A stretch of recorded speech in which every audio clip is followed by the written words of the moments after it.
Եթե այսօր Թուրքը Բաքվում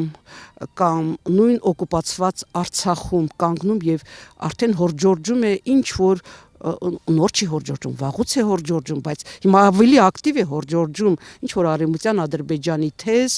որ ընդ որում արևմտյան Ադրբեջանը ինքը մատուցում է շատ նրբորեն, այնպես որ կարծես թե Հայաստանը երբևէ չի եղել է ինչ որ արևմտյան Ադրբեջան, դրա տեղը ստեղծվել է Հայաստան, այսինքն ինքը անընդհատ ջանք չի խնայում, որպեսզի իր հանրությանը պահի հայատյացության մեջ եւ որպեսզի իր հանրության ամեն մի ներկայացիչ լինի հայասպան, պոտենցիալ հայասպան։ Այս իրավիճակում ինչ խաղաղության մասին է խոսքը։ Այսինքն սա, այսպես գիտեք, եթե լռություն է հիմա, այս լռությունը պայթելու վտանգ ունի իր մեջ։ Այսինքն այս խաղաղությունը ասածը, որ ոնց որ թե երկու կողմից չեն կրակում, թեև ես խիստ կասկածում եմ, որտեվ ես հնարավորություն չունեմ լինել դիրքերում, մեր տղաների կողքին, լիարժեք իրավիճակը հասկանալու, բայց սա այսպես պայթունից առաջ լռություն է։ Այն կողմը ուրեմն զինվում է ամեն օր, իր հանրությանը անընդհատ ներքաշում է հայատյացության փուլ, իսկ այս կողմը հիպնոզացման ինչ որ process է տանում,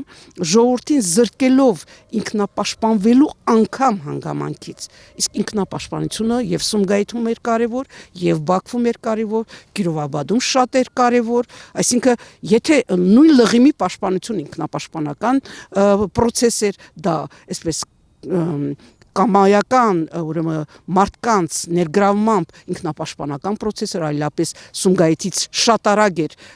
ցեղասպանությունը մտնելու լղիմ, իսկ այսօր մենք ամեն ինչի ձեռ ենք քաշել եւ թուրքի բերանով հայության հետ ենք խոսում, սա շատ վտանգավոր է, այսինքն մենք այս բեկորը կորցնելու վտանգ ունենք։ Եթե դուք ինձ հարց տայիք ամեն առավոտ, երբ որ դուք արթնանում եք, ինչ եք մտածում, ես ամեն առավոտ որ արթնանում եմ մտածում եմ Տեր Աստված, կանգնիր իմ երկրի մեջքին, որովհետև ես երկիր կորցնելու վտանգ ունեմ։ Բաժանորդագրվեք Արմատ մեդիայի ալիքներին YouTube-ում, Facebook-ում, Instagram-ում եւ Telegram-ում։